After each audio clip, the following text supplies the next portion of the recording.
হাকিমুল উম্মত আশরাফ আলী থানভী রহমাতুল্লাহ আলাই বাজান তিনি বয়ানের মধ্যে হঠাৎ বইলে ফেলল, দুনিয়ার মানুষ আমি মনে একটা কুকুরের চেয়েও খারাপ হয়ে গেছি।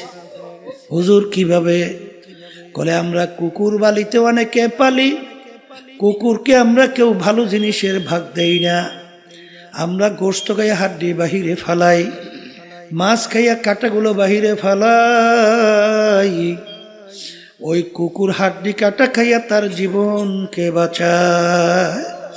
মালিক রাত্রে রানা চাই না ঘুমায়, কুকুর কিন্তু ঘুমায় না।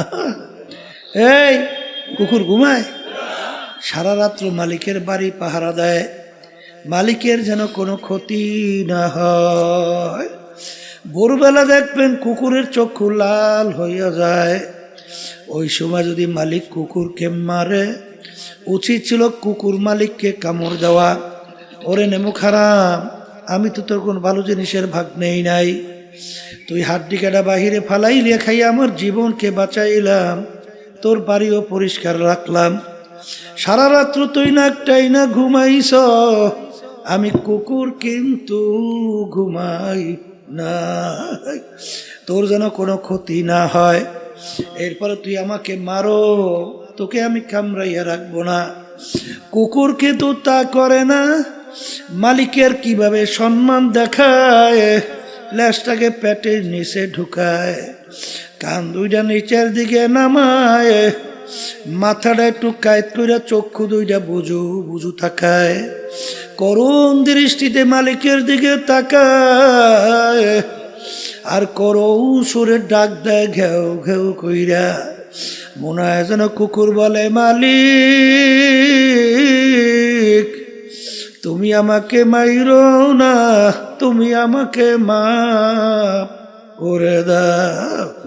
হাকিমুল উম্মত আশরাফ আলী থানভী রহমাতুল্লাহ আলাইহি বলেন, ওরে দুনিয়ার মানুষ, কুকুরটাও মালিক চিনল, আর আমরা আশরাফুল মাখলুকাত মানুষ হইয়া আমার মালিককে চিনলাম না। এ দুনিয়াদার পাগল আমার বাবারা, মস্তে আশিক মস্তে মাশুক, বাদশাহ মালে মস্ত, পীরে মস্তে জিরে মস্তে, শেখে দর আসরারে মস্ত। দুনিয়ার মধ্যে যত মানুষ বিচারণ করে সব কিন্তু পাগলের দল।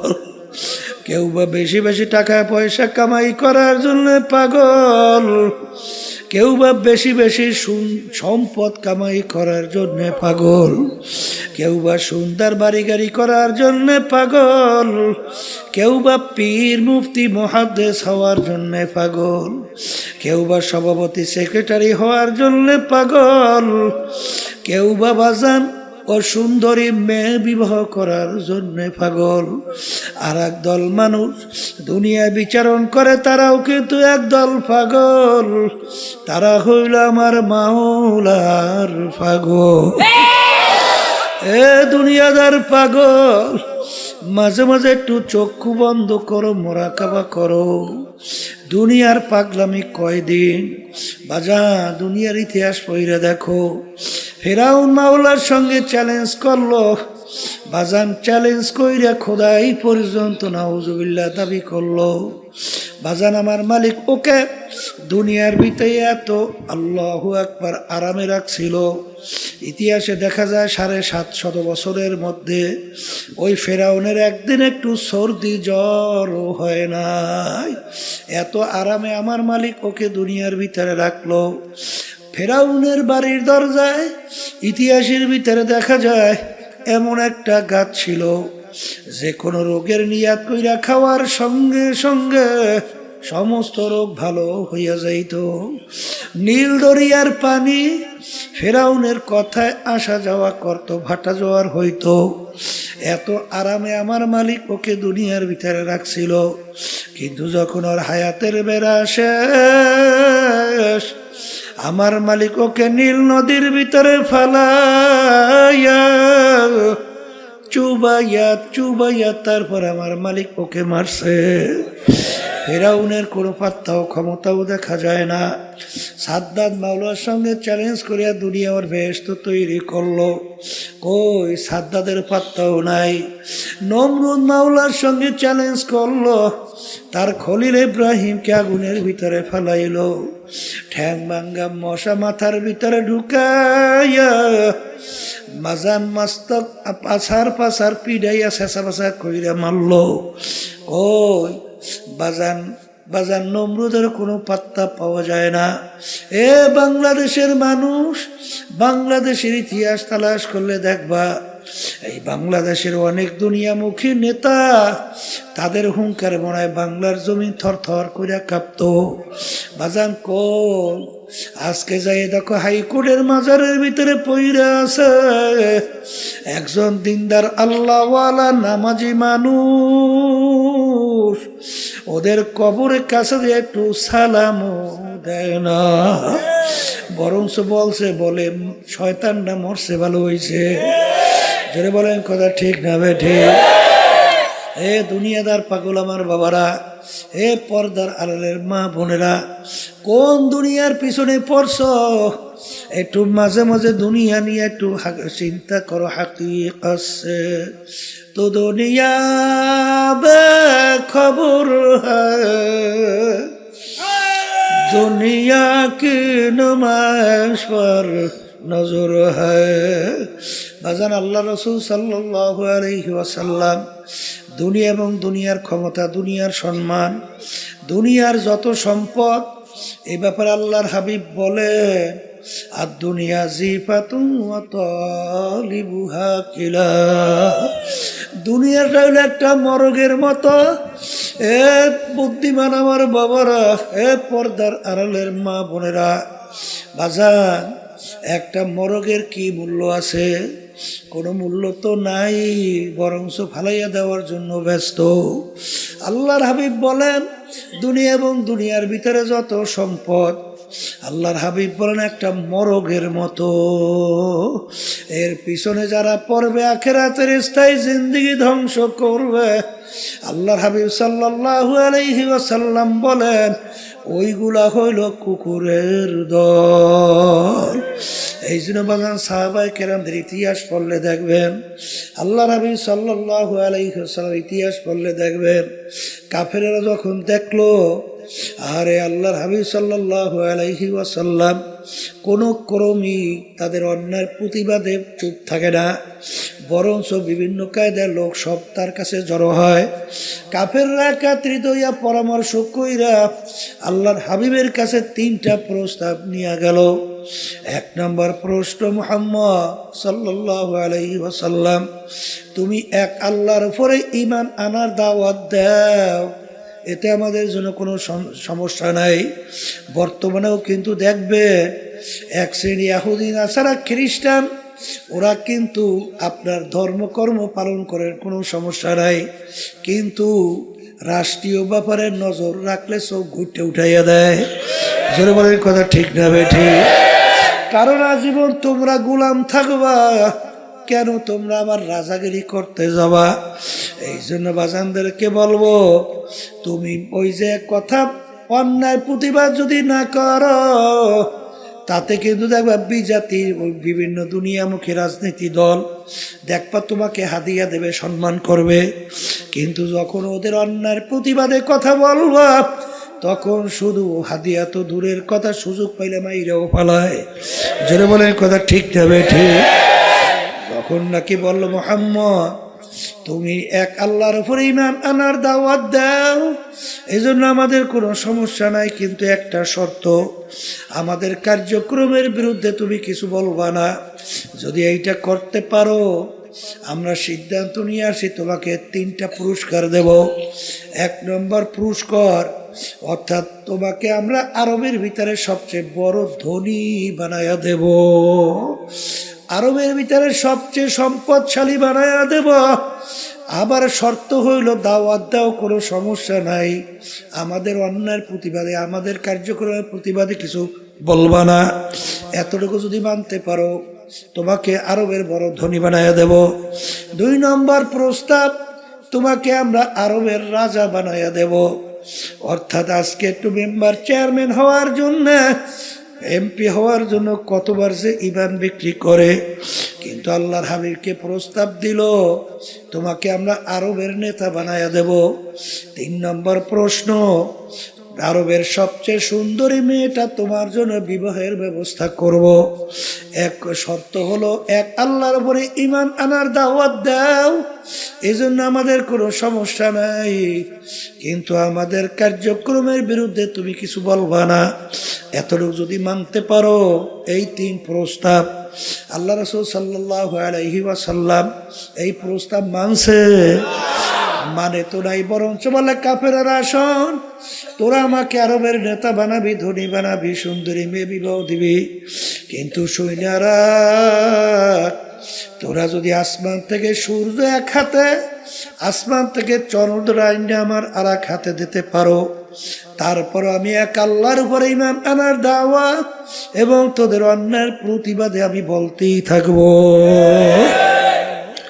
এক পর্যায়ে আল্লাহর হাবিব সাল্লাল্লাহু আলাইহি ওয়াসাল্লাম তার জন্মভূমি মক্কায় থাকতে পারে নাই। বাজান, মক্কা শরীফ সাইরা হিজরত করে মদিনায় যায়, আর তার জন্মভূমির মায়ায় বাজান ফিরা ফিরা চায়। বর্তমানে এক শ্রেণীর আছে, খুব দরবেশ হইছে, খুব নামাজি, খুব তাসবিহ নিয়ে জিকির করে, কিন্তু অন্যায়ের প্রতিবাদে মান রাআ মিনকুম মুনকারান ফালিয়ুগাইয়িরহু বিয়াদিহি ফাইন লাম ইয়াস্তাতি' ফাবিলিসানিহি ফাইন লাম ইয়াস্তাতি' ফাবিকলবিহি ওয়া যালিকা আযআফুল ঈমান। আল্লাহ নবী সাল্লাল্লাহু আলাইহি ওয়াসাল্লাম বলেন, অন্যায়ের প্রতিবাদে তোমার যদি শক্তি থাকে, অন্যায়কে হাত দিয়ে ফিরাইয়া দাও। ওই পরিমাণ যদি শক্তি না থাকে, মুখ দিয়ে বইলে অন্যায়কে ফিরাও।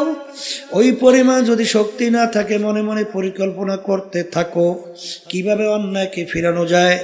এখানে কিন্তু অর্থ করে মনে মনে ঘৃণা করো, এটা সম্পূর্ণ একটা অযৌক্তিক ব্যাখ্যা। কারণ আগে বললাম ফিরাও, এখন মনে মনে ঘৃণা করো, এই শব্দটা কোথা থেকে আসলো? ফালিয়ুগাইয়িরহু বিয়াদিহি ফাইন লাম ইয়াস্তাতি' ফাবিলিসানিহি ফাইন লাম ইয়াস্তাতি' ফাবিকলবিহি ওয়া যালিকা আযআফুল ঈমান। ঈমানের সঙ্গে সম্পর্ক। বাজানে এক শ্রেণীর দরবেশ 24 ঘন্টা ইবাদতে লিপ্ত, তাহাজ্জুদে কামাই নাই। এই জন্য এক আল্লাহর ওলি বলেন, बुजुर्गी की नहीं हमको जरूरत, गुलाम अपना बना ले খোদায়া। এ আমার মালিক, আমার বুজুর্গি দরবেশি লাগবে না, তুমি দয়া মায়া করে তুমি আমাকে তোমার গোলাম হিসাবে কবুল করে নাও। আল্লাহর হাবিবকে বললেন 3টা প্রস্তাব। আরবের বড় ধনী, বড় নেতা, বাজান সুন্দরী মেয়ে বিবাহ। আল্লাহর হাবিব তো মানলেন না, বরঞ্চ তার মক্কা জন্মভূমি ছাড়লেন, মদিনায় গেলেন। বাজান জন্মভূমির মায়ায় মক্কায় ফিরা ফিরা তাকাইলেন। ঠিক আমার বাজানদেরকে বলবো, আমরা যারা নায়েবে রাসূল দাবি করি, আল উলামা ওয়ারাসাতুল আম্বিয়া, নবী কিন্তু নাই, কোনোদিন আসবে না। আমরা হইল নবীর নায়েব, আমরা হইল নবীর ওয়ারিস, এলেমের ওয়ারিস কিয়ামত পর্যন্ত থাকবে। বাজান মা আতাকুমুর রাসূলু ফাখুযুহু ওয়া মা নাহাকুম আনহু ফান্তাহু। আল্লাহ রাবি যা কিছু নিয়ে আসছেন পুরাপুরি আঁকড়াইয়া ধরা লাগবে, যার থেকে নিষেধ করছেন পুরাপুরি ফেরা লাগবে। এই জন্য আমার ভাইদেরকে বলবো, আল্লাহর হাবিব সাল্লাল্লাহু আলাইহি ওয়াসাল্লামের মৌলিক 4টা কাজ ছিল। যারা বলেন কয়টা? 1 নম্বর মুখস্থ করেন দাওয়াত, 2 নম্বর মুখস্থ করেন তালিম, 3 নম্বর মুখস্থ করেন তাজকিয়া নফস, 4 নম্বরে জিহাদ। বাজান দাওয়াতও লাগবে, তালিমও লাগবে, তাজকিয়া নফসও লাগবে, জিহাদও লাগবে। দিন কিন্তু পরিপূর্ণ, বাড়তি কমতি আর কোনো দিক নাই, আর আসবেও না, পরিবর্তনও হবে না। আমার আব্বাজান রহমাতুল্লাহ আলাইহি চরমনায় জমিনে ঘুমায় আছেন। আমার আব্বাজান বলতেন, বাজান রে, আমার মালিক বলছেন, ওয়ালা তামুতুন্না ইল্লা ওয়া আনতুম মুসলিমুন। খবরদার তোমরা মুসলমান না হইয়া কেউ মরিও না। মুসলমান কাকে বলে? বুয়াদ গরদান নেহাদান এনানে খোদ বাদস্তে খাজাদাদা। ঘোড়ার মুখে যখন লাগাম লাগায়, লাগাম লাগাইয়া যখন লাগাম সাওয়ারি হাতে ছাড়ে, ঘোড়ার নিজের ব্যক্তিগত বুদ্ধি চালাকি আর চলবে না। সাওয়ারি যেভাবে চালায় ওইভাবে চলার নামই হলো লাগাম লাগানো। এ কবরের যাত্রীরা, হে পর্দার আড়ালের মা বোনেরা, আমরা মুসলমান কালিমা পড়ছি লা ইলাহা ইল্লাল্লাহু মুহাম্মাদুর রাসূলুল্লাহ লা মাতলুবা ইল্লাল্লাহ লা মাহবুবা ইল্লাল্লাহ লা মা'শুকা ইল্লাল্লাহ লা ইলাহা ইল্লাল্লাহু মুহাম্মাদুর রাসূলুল্লাহ। हर तमन्ना दिल से रुखसत हो गई, हर तमन्ना दिल से रुखसत हो गई, अब तो आजा अब तो खिलवत आ गई। ए दुनियादार पागल, কলব থেকে গায়রুল্লাহকে ফালাও।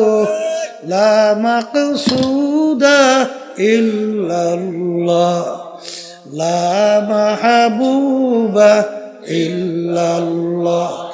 লা বইলা যখন ডান দিকে মাথা ঘুরাও, বাজান আল্লাহু আকবার। কারি ইব্রাহিম সাহেব রহমাতুল্লাহ আলাইহি তিনি বলতেন, বাজান যখন লা বইলা মাথা ডানে ঘুরাও তখন খেয়াল করো কলব থেকে সমস্ত গায়রুল্লাহকে গায়রুল্লাহকে ফালাইয়া দিতেছি। নাই নাই নাই, আমার পীরগিরি নাই, আমার মুহাদ্দিসগিরি নাই, আমার মুফতিগিরি নাই, আমার মুহতামিমগিরি নাই, আমার ইমামগিরি নাই, আমার খতিবগিরি নাই, আমার মেম্বারগিরি নাই, আমার চেয়ারম্যানগিরি নাই, আমার জমিদারগিরি নাই, বংশের গরম নাই, টাকার গরম নাই, শিক্ষার গরম নাই, নাই নাই নাই নাই। আল্লাহ বাদে কেহ মাবুদ নাই, হর তমন্না দিল সে रुखसत हो गई, अब तो आजा अब तो खिलवत आ गई, फसाओ फतरा इदिन कशफल गुबारो, अफरसु तहता रिजलिका महमारो। এ দুনিয়াদার পাগল আমার বাবারা, আজকে চক্ষু খোলা দুনিয়া আমি পরিচয় দেয় আমি পীর। কেউ পরিচয় দেয় আমি চেয়ারম্যান, আমি মেম্বার, আমি এমপি, মিনিস্টার, আমি অমুক তমুক সমুক, আমি টাকার ক্ষম, আমি অমুক অমুক, আরে আমি অমুক বংশের, আমি মাতুব্বার, আমি সর্দার, আমি অমুক। এই পরিচয় কয়দিন দুনিয়াতে চলবে? যে কয়দিন চক্ষু দুইটা দুনিয়ায় খোলা থাকবে সেই কয়দিন পরিচয় চলবে। যেদিন তোমার বাড়ির পাশের মসজিদের মাইকে ঘোষণা হইতে থাকবে, বাড়িওয়ালা নাই রে বাড়ি,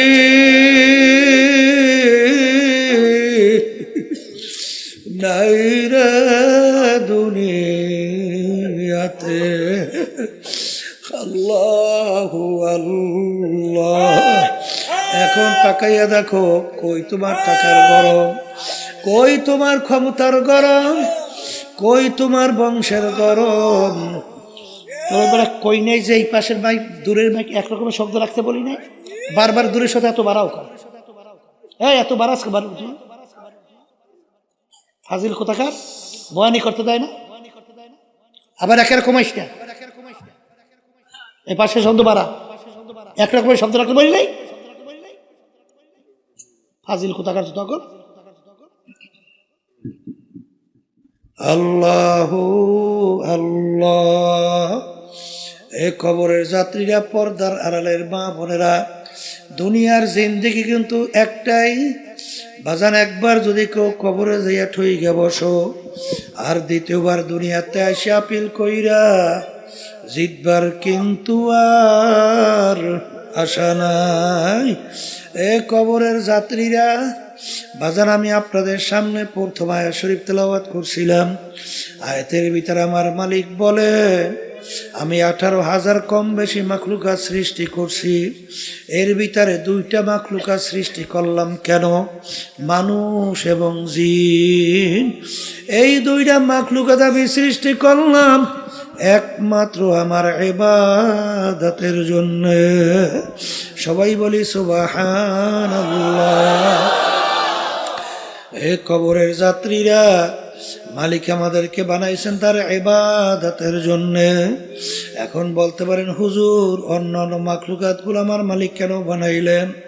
আমার মালিক অন্য আয়াতে বলেন, ওয়া খুলিকা লাকুম মা ফিল আরদি জামিআ। অন্যান্য মাখলুকাতগুলো আমি বানাইছি তোমাদের জন্য। এ কবরের যাত্রীরা, এ পর্দার আড়ালের মা বোনেরা, বাজার সূর্য আমাদের মানুষের দরকার আছে না নাই? একটা মানুষ যদি দুনিয়ায় না থাকে, সূর্যের কিন্তু কিছু আসে যায় না। বাজান, গাছ আমাদের দরকার আছে না নাই? মাছ আমাদের দরকার আছে না নাই? গরু আমাদের দরকার আছে না নাই? একটা মানুষ দুনিয়ায় না থাকলে গরুর কিন্তু কিছু আসে যায় না, মাছের কিন্তু কিছু আসে যায় না। সব বানাইলেন মালিক আমাদের জন্য, আমাদেরকে মালিক বানাইলেন তার ইবাদতের জন্য। বাজানে, ইবাদত একটা আরবি শব্দ, বাংলা অর্থ হলো মালিকের হুকুম অনুযায়ী চলা। মালিকের হুকুম অনুযায়ী চলার নাম কি? এ আল্লাহর বান্দারা, পর্দালে মা বোনেরা, আমার মালিকের হুকুম প্রতিটা মানুষের ব্যক্তিগত জীবনে আছে না নাই? এ জোরে বলো, আছে না নাই? আমার মালিকের হুকুম প্রতিটা মানুষের বাজান পারিবারিক জীবনে আছে না নাই? বাজান সামাজিক জীবনে আছে না নাই? কামাইয়ের ব্যাপারে আছে না নাই? খরচের ব্যাপারে আছে না নাই? রাজনৈতিক জীবনে মনে হয় নাই? এখানেও আছে। এক শ্রেণীর বর্তমানে কিন্তু তারা বলে আমরা রাজনীতি করি না। হ্যাঁ, তবে মানব রচিত কুফরি তন্ত্র মন্ত্র, এই রাজনীতি করি না, এটা বললে ঠিক আছে। কিন্তু বাজান রে, আল্লাহ নবী সাল্লাল্লাহু আলাইহি ওয়াসাল্লাম, তিনি কিন্তু রাষ্ট্রপ্রধান ছিলেন কি ছিলেন না? তিনি কোন নীতি আদর্শ অনুযায়ী রাষ্ট্র চালাইছে? কি আল্লাহর নীতি আদর্শ অনুযায়ী। এই কথা ঠিক না বেঠি? আল্লাহু আকবার। আল্লাহ রাব্বুল আলামিন বলেন যে আমি ইসলামের উপরে রাজি খুশি। এখন আমার কাছে একমাত্র গ্রহণযোগ্য নীতি আদর্শের নাম কি? ইসলাম। এই নীতি আদর্শ আল্লাহর হাবিব রাষ্ট্র পরিচালনা করছেন। সাহাবায়ে কেরাম রাষ্ট্রপ্রধান ছিলেন কি ছিলেন না? কিন্তু যারা আজকে নায়েব দাবি কইরা বলে আমরা রাজনীতি করি না, এই আল্লাহর বান্দারা ভালো কইরা বুঝা শুই না, তারপর বলা লাগবে। কারণ খোদা না কাজটা যদি এই কথা বলো, তাহলে আল্লাহর হাবিবের এই কাজকে তুমি অস্বীকার করো। জোরে বলেন কথা ঠিক না বেঠিক? রাষ্ট্র পরিচালনার মধ্যে বাজান শত শত কোরআনুল কারীমের ভিতরে আয়াত আছে না? যদি রাষ্ট্রের ভিতরে তুমি এইটা বাস্তবায়ন না করো, এইটা বাস্তবায়ন করবে হিন্দুরা, খ্রিস্টান, অন্য বিজাতি। বাজান দরবেশি বুজুর্গি আমার মালিকের দরবারে কোনো দাম নাই। আল্লাহ রাব্বুল আলামিন তার রাসূলের উপর দিতেছেন আবদুহু ওয়া রাসূলুহু। আগে আমার বান্দা, তারপর আমার রাসূল। জোরে বলেন কথা ঠিক না বেঠিক? সবচেয়ে বড় মর্তাবা, সবচেয়ে বড় সম্মান, এর বড় পদ হইল আবদিয়াতের দরজা। জোরে বলেন কথা ঠিক কিনা? এই জন্য আমার ভাইদেরকে বলবো, পর্দার আলেম মা বোনদেরকে বলবো, বাজান মালিক আমাদেরকে বানাইছে তার হুকুম অনুযায়ী চলা। এ কবরের যাত্রীরা, এ পর্দার আড়ালের মা বোনেরা, কোনো দলাদলি বুঝি না, তোমার কবরে তুমি যাবা, আমার কবরে আমি যাব, তোমার কবরের প্রশ্নের উত্তর তুমি দিবা, আমার কবরের প্রশ্নের উত্তর আমি দেব। কিন্তু ওয়ালা তামুতুন্না ইল্লা ওয়া আনতুম মুসলিমুন, খবরদার মুসলমান না হইয়া কেউ মরিও না। আল্লাহ না আমেরিকা না লন্ডন সে গুলফাত, হামি মস্তে মদিনা কার খোদায়া। এ মুসলমান আমার বাবারা, পর্দার আড়ালের মা বোনেরা, দুনিয়ার যে কোনো প্রান্তে মানুষ থাকলে সেকেন্ডের মধ্যে যোগাযোগ করা যায়। আর তোমার আমার বাড়ির দরজায় আমার আম্মা ঘুমায়া রইল, আমার আব্বা ঘুমায়া রইল, আত্মীয় স্বজন ঘুমায়া রইল, কই আজ পর্যন্ত খবর দিতে পারে না, নেতেও কিন্তু পারলাম না। এই জন্য আমার বাজানদেরকে বলবো, আল্লাহ নবী সাল্লাল্লাহু আলাইহি ওয়াসাল্লাম তার অল্প বয়সে তার দাড়ি মোবারক পাইকে গেল, তার পিঠ মোবারক গুজা হয়ে গেল। সাহাবায়ে কেরাম বলে, আল্লাহর রাসূল এত অল্প বয়সে আপনার দাড়ি মোবারক কেন পাকলো, কেন আপনার পিঠ মোবারক গুজা হলো? আল্লাহ নবী বলেন, আমার সাহাবারা, আমি রাসূল যা দেখি তোমরা তো দেখো না, আমি রাসূল যা জানি তোমরা তো জানো না, আমি রাসূল যা শুনি তোমরা তো শোনো না। আরে যারা আমার উম্মতরা ঠিক মতো 5 ওয়াক্ত নামাজ পড়ে না, যারা আল্লাহর হুকুম রমজান মাসের রোজা রাখে না, যাদের উপরে হজ যাকাত ফরজ হওয়ার পরেও ঠিক মতো যাকাত দেয় না, আল্লাহর হুকুম পর্দা ফরজ ঠিক মতো পর্দা করে না, আরে সুন্নাত তরিকে চলে না, হারাম হালাল তমিজ কইরা খায় না, চলে না, তাদের ব্যাপারে আমার মালিক যে আযাবের ঘোষণা দিছে, যেই জাহান্নাম তৈরি করছে, ওই 1 সেকেন্ডের আযাব সহ্য করার শক্তি দুনিয়ার কোনো মানুষের না। আমার উম্মত কিভাবে জাহান্নামের আগুনের ভিতরে জ্বলবে, এই চিন্তায় চিন্তা আমি রাসূলের দাড়ি পাইখা গেল, আমি রাসূলের পিঠ গুজা হয়ে গেল। এ কবরের যাত্রীরা, আল্লাহর হাবিব কিন্তু তার নিজের চিন্তায় দাড়িও পাকে নাই, তার নিজের চিন্তায় পিঠ মোবারক বুঝা হয় নাই। তোমার আমার চিন্তা আল্লাহর হাবিবের দাড়ি মোবারক পাইখা গেল, পিঠ মোবারক গুজা হয়ে গেল। আমার বাজানদেরকে বলবো, পর্দালে মা বোনদেরকে বলবো, কি যাতনা বিষে বুঝিবে সে কিসে, কি যাতনা বিষে বুঝিবে সে কিসে, কবু আসি বিষে ধ্বংসিনী যারে। বাজান তোমার আমার চেষ্টাও নাই, চিন্তাও নাই, এই জন্য চোখেও পানি নাই। ধরাকে সরা জ্ঞান মনে করো না, যা মনে করে তা করো, কিন্তু মনকে বুঝো রে মন, দুনিয়া কিন্তু থাকার জায়গা না, কেউ কোনোদিন থাকতে পারে নাই, কেউ কোনোদিন থাকতে পারবেও না। কিন্তু নাফরমান হইয়া যদি কেউ কবরে যাইয়া শুইয়া বসো, আরে আমার মালিক বলেন, এই কবর কিন্তু আসল কবর থাকবে না, নাফরমানের কবরের ভিতরে জাহান্নামের আগুন এসে ভইরা যাবে। আল্লাহ আপনি আমাকে আমাদের সবাইকে মাফ করিয়া দিন। আল্লাহ আল্লাহ তোমার আমার চিন্তাও নাই, চেষ্টাও নাই, এই জন্য চোখের মধ্যেও পানি নাই।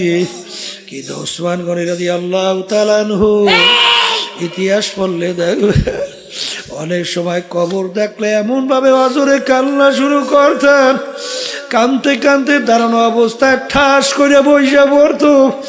লোকেরা বলে, আমির কবর দেখলে এরকম কেন আমি অস্থির হইয়া যাই? তিনি বলে, ও আমার সাথীরা, আখিরাতের যে কয়টা ঘাটি তার প্রথম নম্বর ঘাটি হইল কবর। এই কবরে যার সঙ্গে ভালো ব্যবহার হবে, সামনের ঘাটিতেও ভালো ব্যবহারের আশা করা যায়। এই জন্য আমি কবর দেখলে সহ্য করতে পারি না।